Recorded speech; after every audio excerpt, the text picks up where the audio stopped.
Another day, another Rampa today. What's up, what's up? Hello mga karampa and welcome to Humphrey G World. We went to Baluarte and super init sa labas. You have to wait pa for the ride, so while waiting, I was like, OMG, ang daming animals. Then we headed to the Safari Gallery. Girl, ang daming tao sa loob, parang concert. I was like, where do I even take a pic? So ayun, camera roll na lang with a 360 kasi wala nang space for solo shots. Buti na lang aircon sa loob kasi I swear, pawis is not cute. You'll see statues of animals like super realistic. I'm sorry ha, I cannot name them all. Parang zoo meets museum ang peg. Then bigla akong nagrampa. Feeling ko wala lang pero si Bestie Ruven pala kinukuhanan ako ng candid. Love ko yon. Bet ko sana mag-picture with the elephant kaso ang daming istorbo like hello, give me space. So I just continued walking para ma-appreciate lahat ng display. Super love ko yung naka-frame na 3D drama style. Parang art gallery meets jungle. Gusto ko din sana mag-picture sa lion and leopard pero like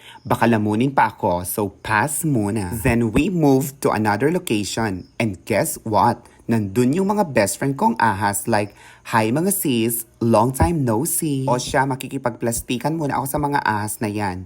Thank you for watching and see you in my next vlog. Bye!